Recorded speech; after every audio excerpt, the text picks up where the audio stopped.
So, namaste to all. Let me begin with a chant. Om Asato Ma Sadgamaya Tamaso Ma Jyotirgamaya Mrityorma Mritam Gamaya Aviravir Maedhi Rudrayatte Dakshinam Mukham Tena Mam Pahi Nityam Tena Mam Pahi Nityam. Lead us from the unreal to the real. Lead us from darkness unto light. Lead us from death to immortality. Reach us through and through ourself, O Lord, and protect us evermore from ignorance by thy sweet, compassionate face. Om Shanti Shanti Shanti Hari Om Tat Sat. Om peace, peace, peace be unto us all. So first, let me express my appreciation for the great work that has been put into organizing this by Radhika Brahma Prana. She's done a wonderful job in forming this workshop, and to Lakshmi and to others who have helped so much in the production. So I'm very happy to be here and happy to see all of you from around the world. So my topic for this first session is the first four sutras of the Yoga Sutra, because those first four are said to contain the essence of the yoga system. And traditionally it's believed that for the person of the very highest readiness for yoga, these four sutras are enough. From these four sutras, one can attain to the highest realization. Now, most of us need the whole text and many years of practice. So that's an ideal, which at rare times in human history is actually fulfilled, that a person from these four sutras might actually attain illumination. But it's important for us to know that also, because by that we realize that the whole essence of yoga is right here in these four sutras.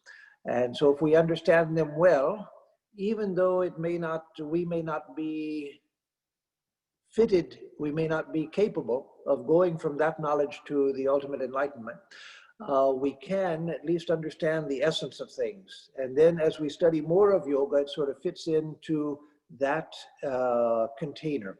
And so thereby we will not forget the essence of what we're trying to do, not get lost in the details. So let me begin, before going over the four sutras, let me begin by giving some words of introduction to the topic of yoga. As you know, Swami Vivekananda divided the whole vast field of yoga into four main yogas: the yoga of knowledge, jnana yoga; the yoga of devotion, bhakti yoga; the yoga of action, karma yoga; and the yoga of mental control, psychic control, where psyche just means mind. Doesn't mean occult, but psychic control, control of the mind, which is Raja Yoga. And so he took Patanjali's Yoga Sutra as the basic text for Raja Yoga. So though yoga as a philosophy started out, well, no, let me change what I was going to say. I was going to say that it started out as a separate school of philosophy in India. No, that's not correct. Yoga started as an integral part of the Vedic tradition. But then in the classical period, early classical period of Hinduism, when the schools of philosophy began to differentiate themselves and argue with each other and defined their schools as a school of philosophy, then yoga became separated out as a non-Vedantic tradition of Hindu philosophy. Not contrary to the Vedas, because the roots of yoga are in the Vedas, but as a school of philosophy, a way of understanding separate from the Vedanta. So Swami Vivekananda began the work of bringing more completely yoga back into Vedanta. And so when he taught yoga, he taught it both as a traditional, classical, separate system of philosophy, but he also taught it from the standpoint of Vedanta. He showed the connections between the two. And so I will try in what I say this morning, today and tomorrow, to speak of yoga in terms which are not too technical, enough technicalities so that we understand something of the system, but not too technical. I want the discussion to be largely focused towards practice. How does this help us in practice? But when I'm speaking of traditional yoga as a separate philosophy, I'll try to make that clear.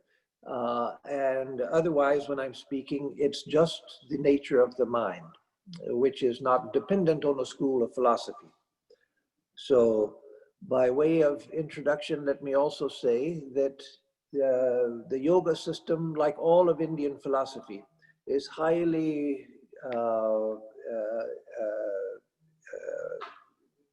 dependent upon the ideas of the great philosopher Kapila. Swami Vivekananda used to say that Kapila was the world's first philosopher.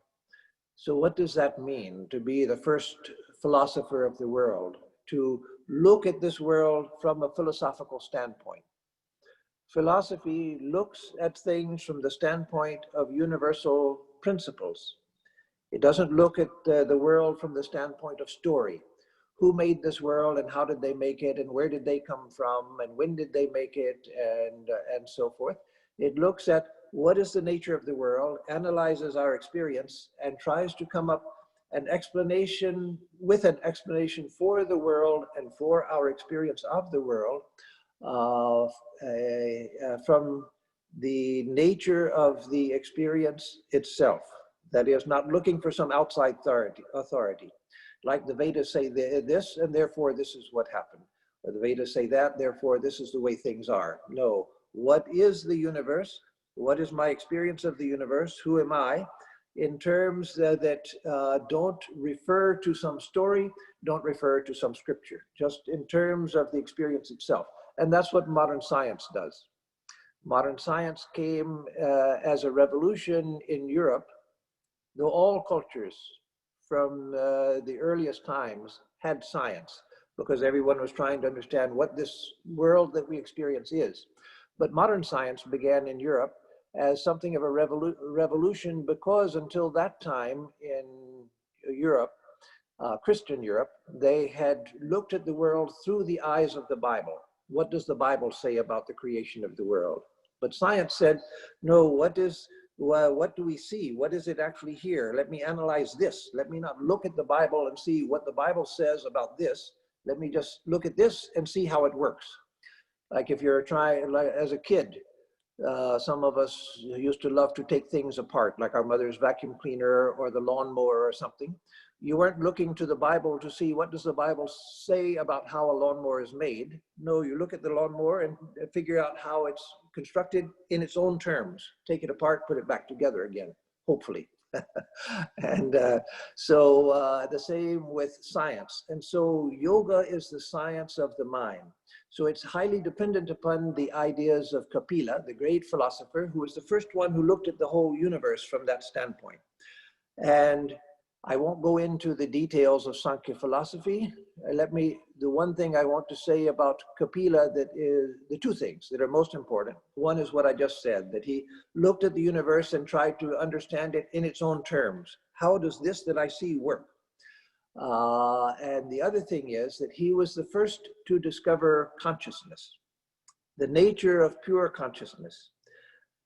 Even now, after so much development in the West, philosophical, scientific, and so forth, the West still has no clear idea of what consciousness is. In the West, when we speak of consciousness, we're speaking about the conscious mental processes, the thinking processes that I'm aware of. That's consciousness in the West. But Kapila showed that consciousness is a reality in itself, not subject to a process. Processes are parts of nature that are illuminated by consciousness. Consciousness is the light which illuminates all experience. I see you here on the Zoom screen because the light of consciousness illuminates the Zoom screen. I'm aware of my thinking because consciousness illuminates my thinking. It's the light which illuminates all experience. And so Kapila was the first to discover that consciousness is a reality in itself, just as the light of pure experience, which illuminates all experience. And that everything else is an object of experience. Consciousness is the subject where the seer, and everything else is the seen. So that was a great, one of the principal discoveries of Kapila, very important in Vedanta, very important in yoga. So now Patanjali, the author of the Yoga Sutra, he is known as the author of 3 great texts in 3 completely different fields of knowledge. He is considered to be the author of the Mahabhashya, the great commentary on Panini's Sanskrit grammar. He's the author of the Yoga Sutra, and he's the author of a classical text on Ayurveda.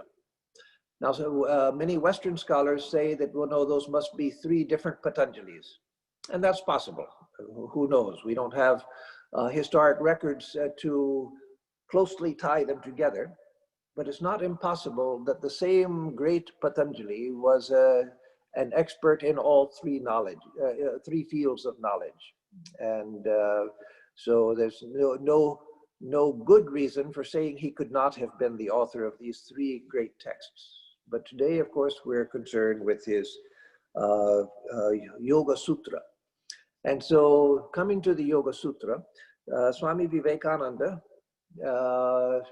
showed that Patanjali was as much a scientist as anyone, because again, he looked at the nature of the mind, analyzed the nature of the mind, and developed or put his thought, his analysis, combined with the traditional knowledge which had come down to him in the form of the Yoga Sutras.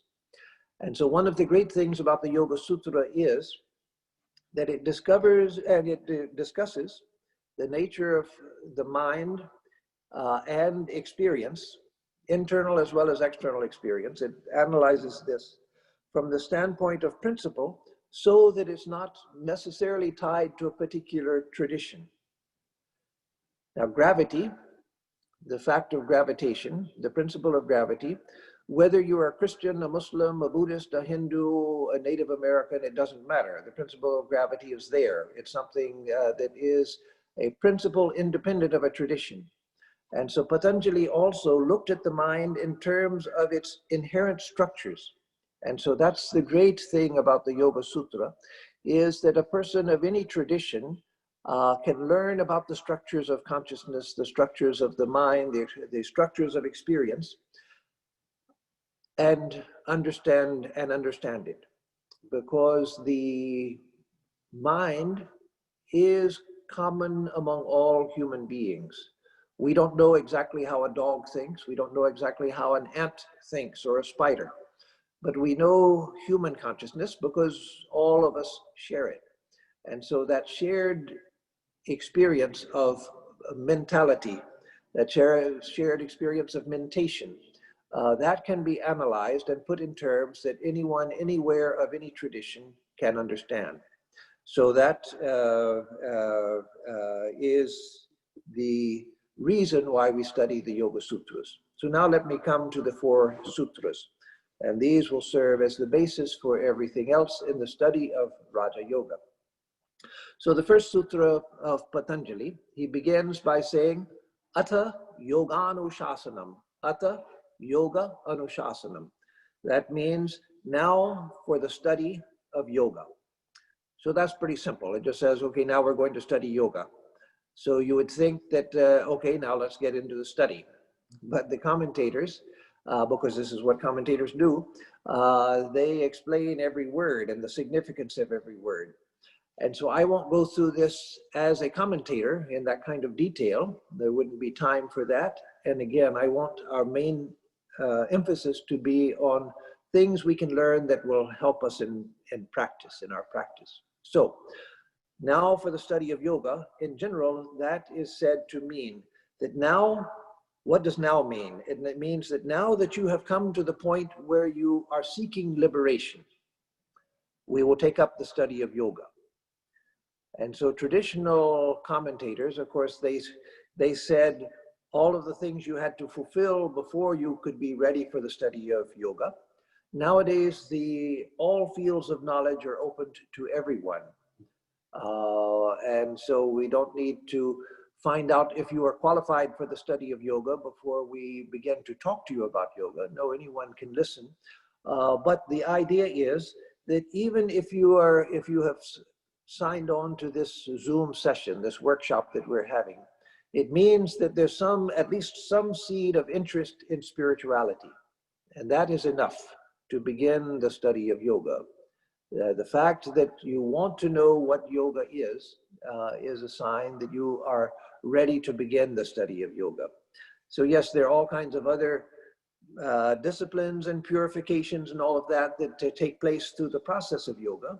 But if you're interested in spiritual advancement, nowadays, that is enough to take up the study of yoga. So now, Atha Yoga Anushasanam, number one, now for the study of yoga. Now that you have come to a point in your life through varied experiences where you have understood that this realm of ordinary social life and everything, physical life, social life, intellectual life, is not enough. Something is missing. I want something more. And then we hear about spirituality and find that there is a promise for something much deeper, much more fulfilling, much more complete than our ordinary experience of the world. And so we turn to spiritual life. So now the second sutra gets into the heart of yoga. In fact, it is Patanjali's definition of what yoga is. And that is probably the most famous, well, I'm sure it's the most famous sutra of all of the sutras in Patanjali's Yoga Sutra. And that is Yogas Chitta Vritti Nirodha. Yogaha Chitta Vritti Nirodha. Yoga is the cessation of all of the activities, fluctuations of the mind. Yoga is the cessation of all of the fluctuations of the mind. So here we have to understand how he conceives of the mind, what a fluctuation of the mind means, and what the cessation of those fluctuations does, how it's done, and what it leads to. So first about the mind. In Patanjali, unlike in Sankhya, let me come back to Sankhya philosophy.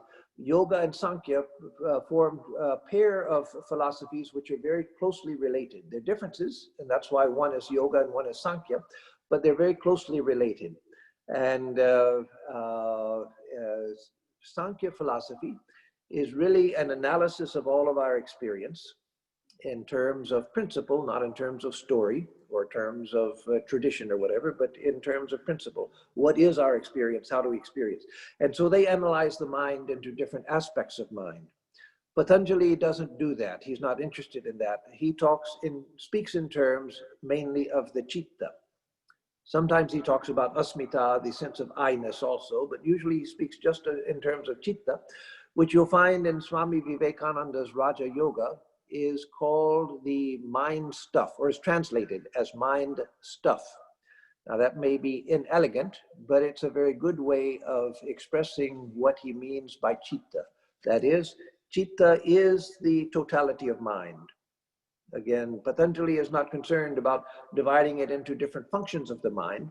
He's concerned about the mind itself, and the mind as a whole. How does it operate? It operates by fluctuations, vrittis. A vritti means a fluctuation of the mind. So the mind, when it perceives something, whether it's internal like a feeling, or external like an object, or internal like an abstract idea or something, the mind takes the form of that idea, and that's what we see. We don't actually see an external world. We see the mind's taking the form of the external world. That's what we perceive, not the world itself, but the mind taking the form of the external world. And so that it does through vritti, through fluctuation. The mind has the ability to take the form of whatever it is that it perceives. And it's that we perceive. We perceive it's the light of consciousness, which illuminates the vritti, which illuminates the fluctuation of the mind. And we know, oh, I see the picture on the wall. Because my mind has taken that form, the light of consciousness illuminates that vritti, and that's what I call knowledge. And so the mind is always taking these forms of different objects, internal and external. Those are the fluctuations of the mind. So again, the main thing we need to know from this sutra is, first, that the citta is taken as a whole. The mind is taken as a whole, and it means the citta means the mind stuff. That is the very stuff of the mind. It takes on vrittis, that is, it takes on fluctuations. It takes the form of whatever we perceive. And perception happens when the light of consciousness illuminates that vritti in the mind, that fluctuation in the mind. So here he says that yoga is the cessation. Yoga happens when there's the cessation of these vrittis of the mind. So there we need to understand what that cessation of the vrittis of the mind is. Many people think that meditation is to make the mind a blank. No, meditation is not to make the mind a blank. That's a very, very high type of meditation, which can only be done when the mind is highly, highly refined.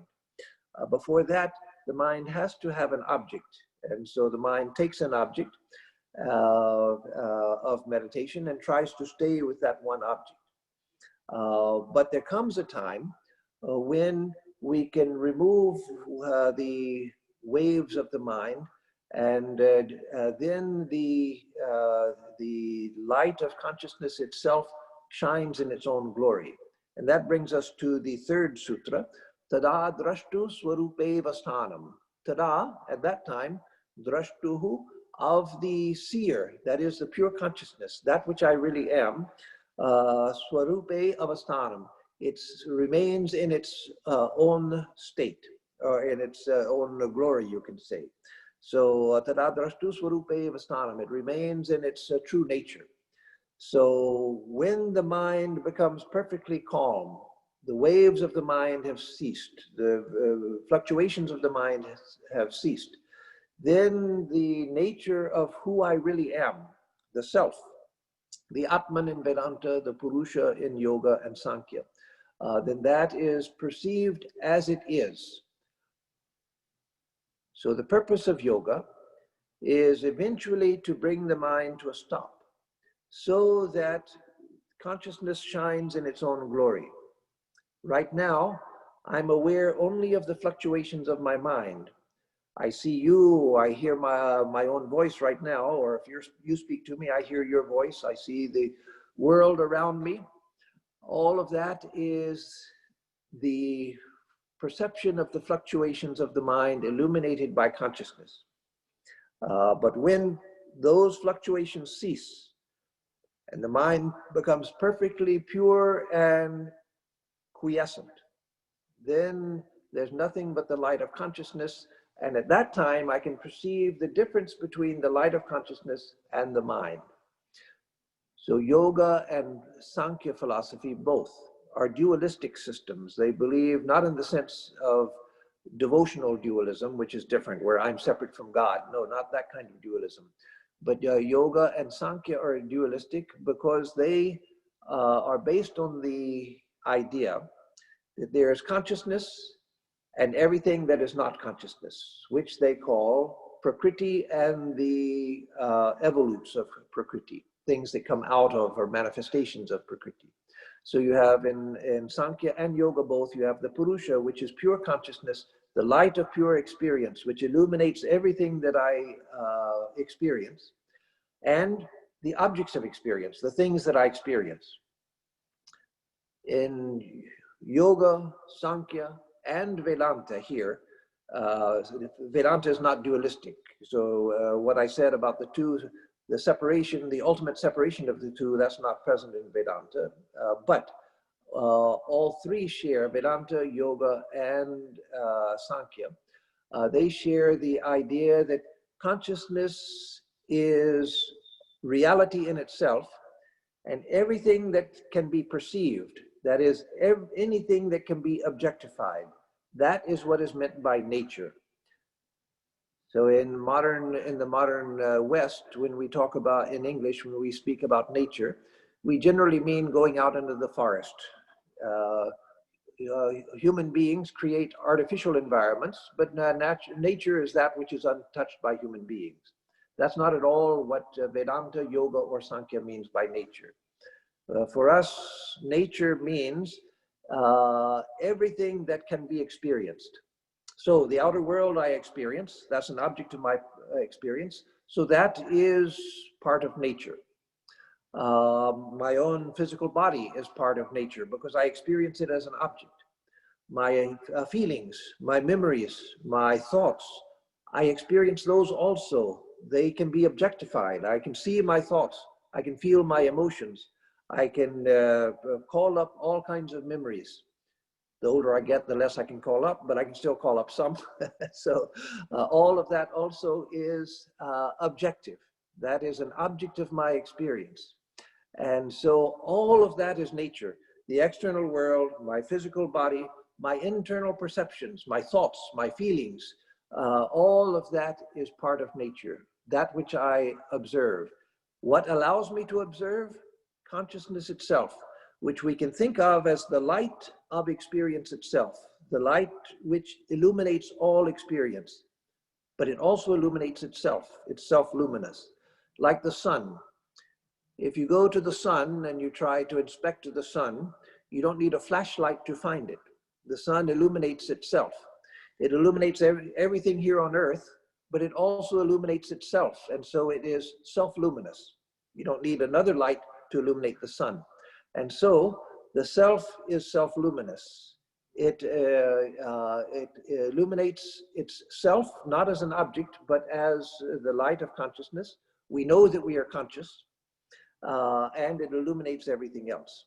So coming back to the sutra, the third sutra, when the mind becomes perfectly still, because again, the mind is part of nature, just like the body is. When the mind becomes perfectly still and the light of consciousness is not involved with the mind, the light of consciousness stands in itself, and I know that I am the eternal light of consciousness. Now, I won't go in this time unless it becomes pertinent to explain something. The differences between Sankhya and Vedanta, because here there is a big difference, and I'll just mention it so you know what I'm talking about. That in Sankhya, they believe, and Yoga, they believe that there are many selves.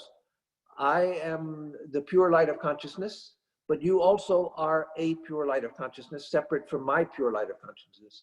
I'm infinite and you are the infinite light of consciousness also, but a separate infinite light of consciousness. Vedanta says that's impossible. You can't have multiple infinities because each infinity would limit the other. I'm infinite and he is infinite. Well, no, if there's a he outside of me or a she outside of me, then I can't be infinite because infinite means without any bounds. If there's more than one of us, then we're limiting each other. And so Vedanta says that the ultimate realization is that there is one non-dual reality, and each one of us is that same reality. But Yoga says that there are different purushas, different selves. So again, we won't go into that so much, because what we're interested in is knowing the essentials and what we can do with it in practice. So first, now for the study of yoga, meaning now that I have come to the realization that ordinary life is not enough, I need something more, then let me come to yoga. So yoga, what is yoga? Yoga is the complete cessation of the fluctuations of the mind, the modifications of the mind taking on different shapes. When that happens, the third sutra says, then I'm aware of myself as the witness, as the self, just as the pure light of consciousness separate from nature, separate from nature. And then the fourth sutra says, vritti sarupyam itaratra. Itaratra at other times, vritti sarupyam. At other times, there is identity with the fluctuations of the mind. So that's another secret of yoga and also of Vedanta, but from the standpoint of yoga, that the ordinary mind, the consciousness, the conscious self, the Purusha, the Atman, the consciousness which we are, it identifies with the fluctuations of the mind and thinks, I am that, I am the mind and its fluctuations. That I'm identified with the mind, with its fluctuations, with its thoughts and so forth. So if I feel, if there's the experience of depression, I feel I am depressed. I feel happy, something happened and I'm so happy. Oh, I feel happy, and so forth. Why do I say I am depressed or I am happy or any of the other experiences we have? It's because I have identified, I who am pure consciousness, have identified with the fluctuation of the mind. There's a wave in the mind, a fluctuation of unhappiness. And I identify with that, I am unhappy. No, no, no, no. I'm not unhappy. There's a wave of unhappiness in the mind, which is an object of my perception. But because I have confused consciousness with the mind, whatever the mind does, I think that that is me. Oh, I'm feeling so restless today.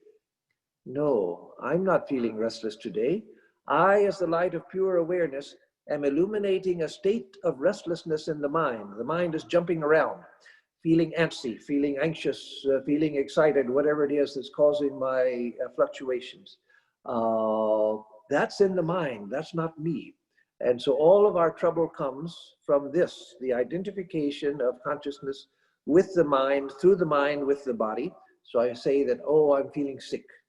Or I'm feeling okay, I don't have COVID, or I do have COVID. That's because I identify not just with the mind, but with this physical body also, which is the vehicle for the mind. So again, you have now for the study of yoga, then the definition of yoga. Yoga is the complete cessation of the activity of the mind, the fluctuations of the mind, when the light of consciousness stands in its own glory and realizes itself. At other times than that, when the mind is quiescent, at other times, consciousness identifies, confuses itself with the mind.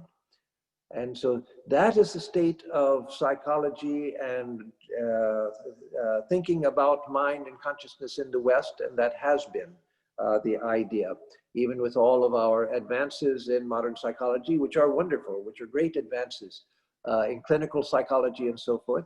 But we still have not been able to understand as a civilization, have not been able to understand the difference between consciousness and the operations of mind and nature.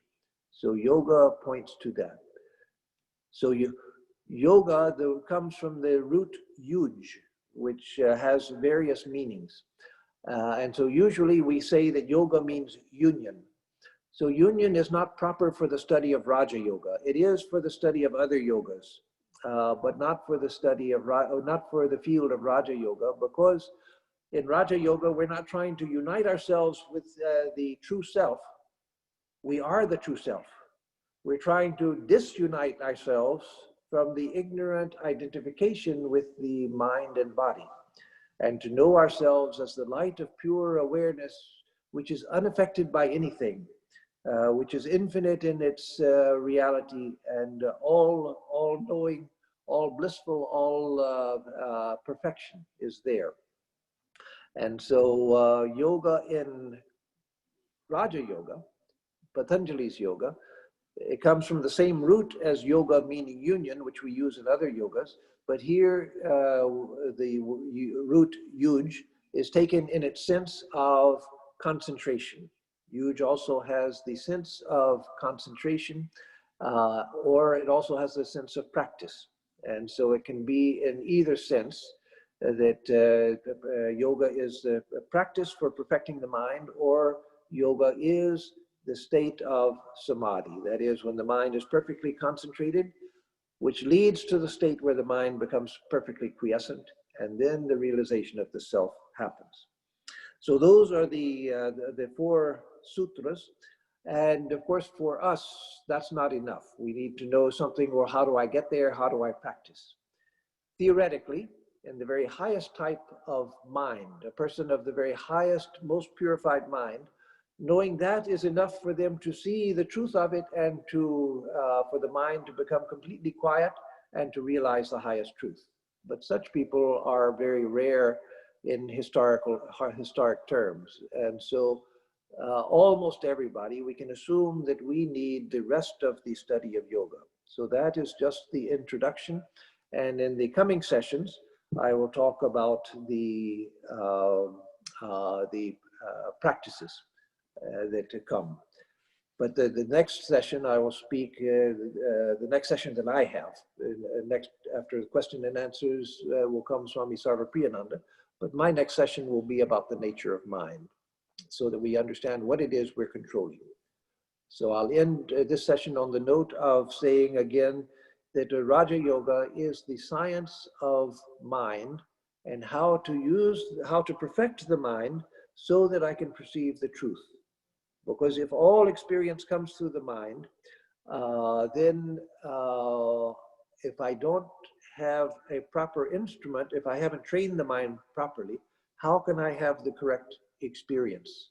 How can I experience the truth if the mind is disturbed? So Raja Yoga is the science of learning to control the mind so that I have a true experience of reality. So with that, I'll stop. And I won't give a guided meditation this time. Let me see, unless there are no questions. Let me see if there are any questions. And if there are no questions, then I'll give a short guided meditation for the rest of this session. Swami Atmarupananda, do you have a question? Pranams, and thank you once again for that concise and yet with all necessary details, that exposition. So I'll kick off the Q&A session with a question about attention. You did mention that yoga is about concentration. Recently, we had a retreat on different approaches to meditation here at the Garrison Institute in upstate New York. And we found that one thing common among the different approaches to meditation in Patanjali Yoga, in Kashmiri Shaivism, in Buddhist mindfulness, in Tantric meditation, is this training of attention. So would you agree that this is central to all meditative practices across different religions? And the related question related to this is, a lot of people are now interested in the what I would call the ancillary benefits of yoga, not the central purpose, which is enlightenment, which you spoke about, but also in this age of distraction. People are worried about children or about other people, everybody in fact, distracted by social media and other things. So how can yoga help us in this regard? What is the problem here, and how can yoga help us? Yes, so for the first question about the training of attention, yes, it can certainly be seen as that. I spoke of it in terms of training the mind, but that means training attention, because the mind is the instrument of directing attention. You could say, of course, you can take a word and define it different ways, but you could say that attention is the referring to the light of awareness, and the mind is that which directs the attention. Attention in itself is pure consciousness, but the mind is that which gives direction and gives process to the light of that awareness. The process is part of the mind, not part of awareness, but it is, in a sense, it's directing awareness. And so yes, all meditation is learning how to direct attention, because normally the attention is scattered over everything. And so an ekagra state, a concentrated state of mind, is when the rays of the mind have been collected and are directed in one direction. And when that is possible, then it becomes possible to learn how to cease with the directing itself and the waves of the mind cease, then there's no direction to the attention. Attention remains in itself. And so yes, that is common to the different types. There are various types of meditation, which we'll discuss further into the retreat. On the other, now what was the, give me the essence of. The other question was about the application of concentration. Yes, yes, I've got it. Okay. Distractions. Thank you. So yes, that is very important. Traditional yoga was not interested in that. Traditional yoga was interested in the one-pointed seeking of liberation.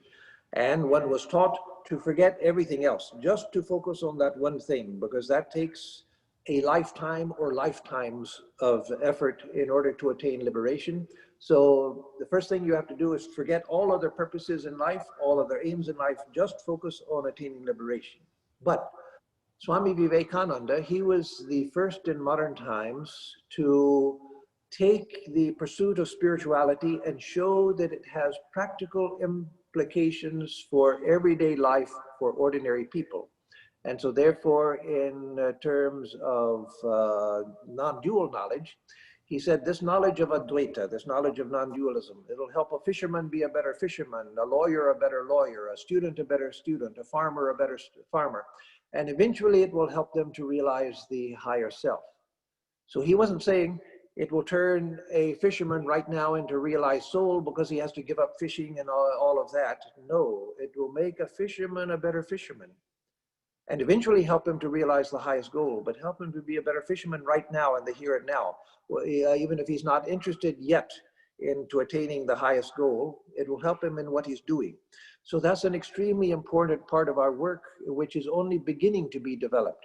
How to take these ideas, what Swami Vivekananda referred to as taking the principles of Vedanta out of the forest retreats, the forest ashramas and hermitages, and spreading it into the marketplace of the world so that it becomes, these ideas become of immediate help to everyone, including ordinary people.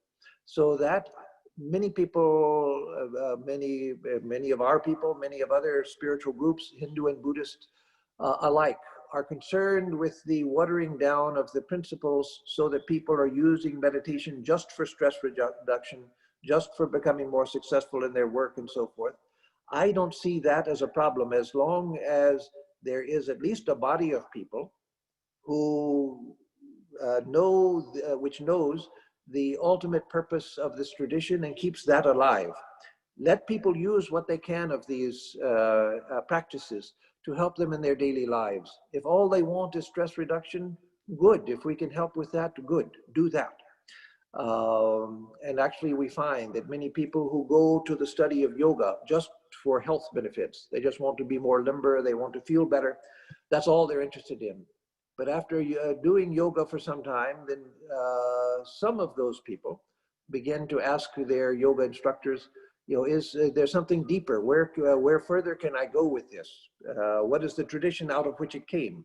And so they are people who are ready for the higher teachings. So that's my attitude towards these subsidiary byproducts of the practice.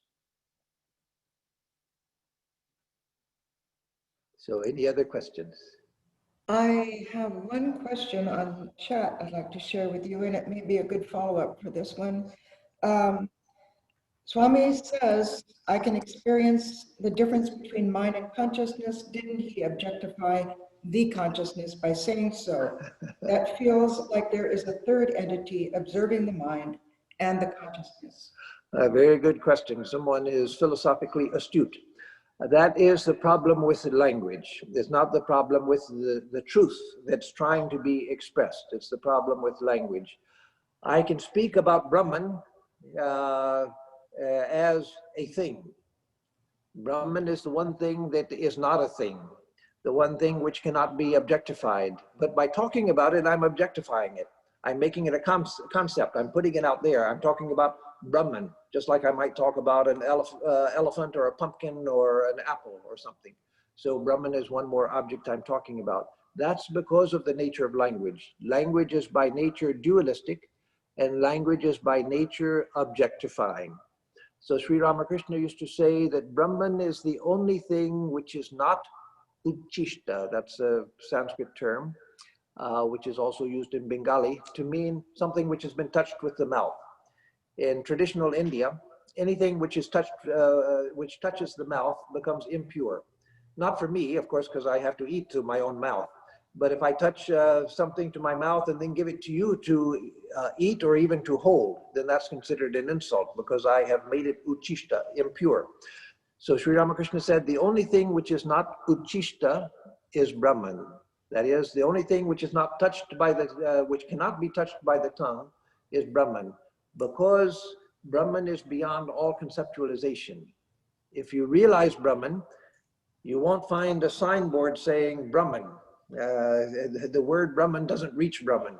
Brahman has nothing to, the reality of Brahman has nothing to do with the word Brahman. But because of the nature of language, I need some handle to talk about the concept in order to point to the reality. They have a beautiful expression in the Zen Buddhist tradition, Chan and Zen. They say that the teaching of Zen is like the finger pointing at the moon. If I want to point out the moon to you, I say, oh, look over there, there's the moon. Now here's my finger, there's the moon. There's no contact, there are thousands and thousands of miles between, tens of thousands of miles between my finger and the moon. But through the use of this finger, you can see where it's pointing and see the moon. Again, the moon is completely separate from my finger, but the finger is used to point to it. So words like Brahman point to the reality, though the reality doesn't accept the name Brahman. It's only a pointer so that we have some way of thinking about the reality. Otherwise, how would we ever give spiritual instruction? How would we ever talk about God or Brahman or infinite reality? We can't without objectifying it. So no, there's not a need for a third. It's a very good question, a very astute question, but there's no need for a third because we recognize that this is the problem of language itself. Brahman is that which cannot be objectified, but language objectifies the concept. Swami, you had mentioned you have a guided meditation.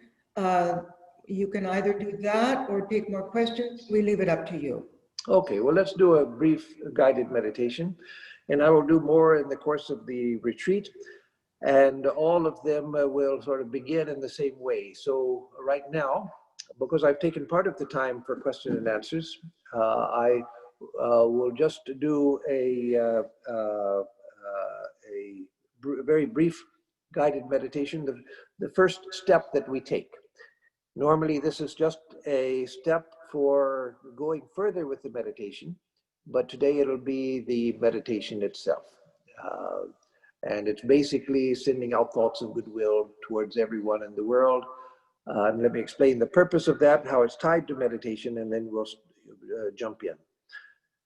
In the Christian Bible, Jesus says that if you go to the temple to make an offering, and there you realize that you have something against your brother, then set down your gift, go be reconciled with your brother, and then come back to make your offering. Why? Because we need a whole mind in order to offer. And if part of the mind is disturbed, then I can't offer with a whole mind and a whole heart.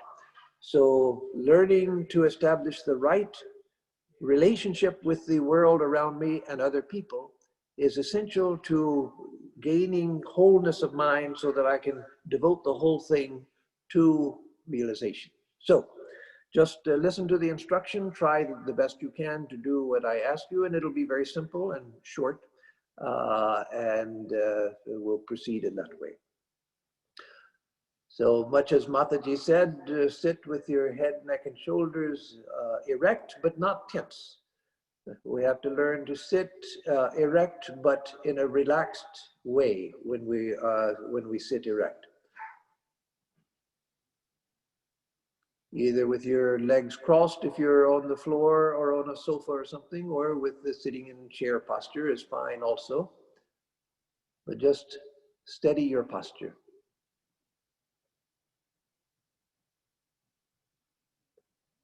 And now take 3 deep breaths. Breathe in deeply, exhale completely, Hold the breath out for a second or two after you exhale, and then breathe in again, doing that 3 times. Breathe in deeply, exhale completely, hold the lungs empty for a moment, begin again, doing that 3 times to calm and settle the body and mind.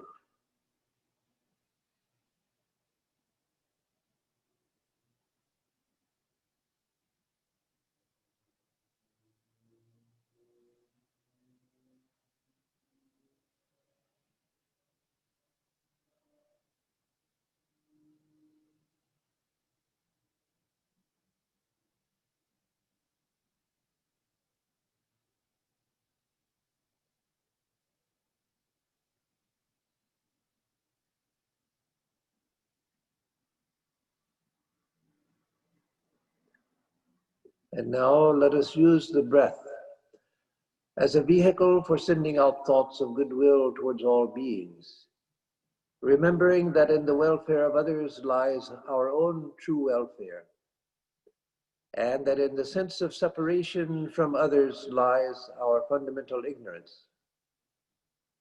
Let us remember that this doesn't mean becoming a doormat to the world, allowing ourselves to be abused by others, because the ability to send out good thoughts towards all beings everywhere, friends and enemies and everyone, without hesitation, without restriction, depends on a sense of inner inviolability, not being subject to abuse, not subjecting oneself to abuse. So it requires a strong inner sense, a fearless inner sense. So understanding that, let us remember that in the welfare of others lies our own welfare. And so to establish that sense, let us think as we breathe in that we are filling ourselves with the power of goodness, goodwill from all beneficent sources in the universe. All beneficent sources in the universe, drawing in all of the goodwill from all of the beneficent forces, feeling that as we breathe in, we're breathing in not just through the nostrils, but through every pore of our skin, as if our whole body were a sponge, breathing in goodwill through every pore of the skin, and then breathing out that generated goodwill in all directions, towards all beings everywhere, without hesitation and without restriction, with words such as, may all beings everywhere realize what is good. So again, breathe in goodwill from all good sources of the universe, and breathe that goodwill out in all directions towards all beings everywhere. And continue like that until the conclusion, which I will give.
And now, before we close, offer the fruits of your meditation, whether successful, not so successful, doesn't matter. Offer the fruits of your meditation to the divine, however you conceive of it, with a prayer that the fruits of your meditation go for the welfare of all beings. May all beings everywhere realize what is good. offer the fruits of that to the divine. Om Dyo Shanti Antariksham Shanti Prithvi Shanti Apa Shanti Oshadaya Shanti Vanaspataya Shanti Vishwe Deva Shanti Brahma Shanti Sarvam Shanti Shantireva Shanti Sama Shantiredhi Om Shanti Shanti Shanti. Peace is in the heavens, peace in the sky, peace is on earth. Peace in the waters, peace in the plants and the trees. The gods are peace. Peace is the nature of truth. All is peace. Peace alone, peace. May that peace, real peace, be with us all. Om, peace, peace, peace be unto us and to all the beings of the universe.